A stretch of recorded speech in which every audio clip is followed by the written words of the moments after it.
Hello, my name is Benjamin Hart. I'm an American attorney and the managing director of Integrity Legal here in Bangkok, Thailand.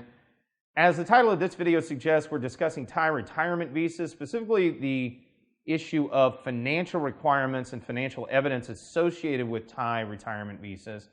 The reason I thought of making this video, I recently received some correspondence from somebody who was talking to us, and they were basically talking about the pension requirement in the context of a Thai retirement visa.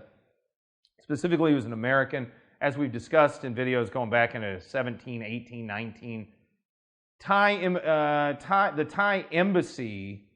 the U.S. Embassy here in Thailand will no longer issue what were called income affidavits. It used to be a time to prove up financial requirements. You go down to the embassy, get an income affidavit issued, and then use that. They would notarize it, get it legalized. You could use that at the Thai immigration office to prove up retirement status.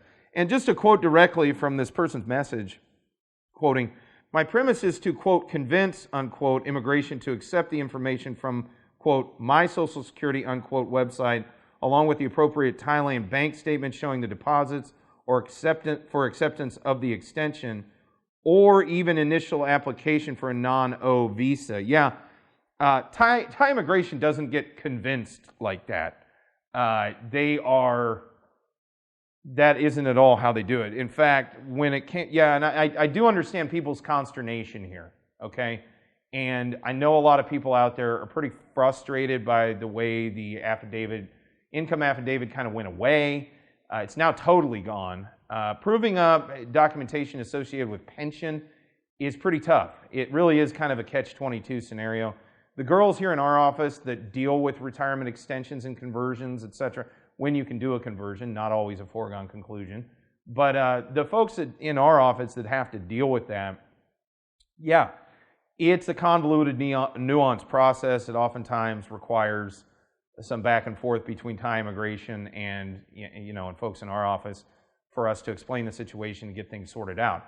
Again, they're looking for certified documentation. In the past, the income affidavit was considered certified. Something from a website, I just don't see it.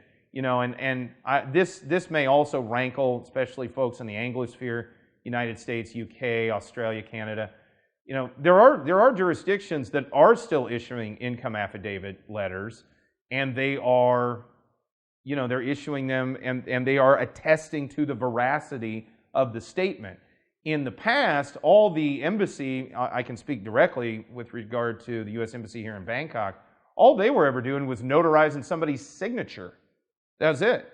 They weren't attesting to the veracity of the information, and I'd say you're probably hard-pressed to find the U.S. government willing to attest to the veracity of financial data information, especially in the context of the Thai government, I suspect, because the Thai government might take the position of, hey, if somebody gets sick here or something, and you've attested to the veracity of their ability to pay for themselves and their illness and they can't pay, then hey, we're coming to you, U.S. government. I mean, that's just one speculation on my part as to why this policy has moved the way it has, but it remains to be seen. So, yeah, the thing to take away from this video, unfortunately, you're not going to convince or finesse financial documentation issues with Thai immigration. At least it's not been my experience that that's going to happen.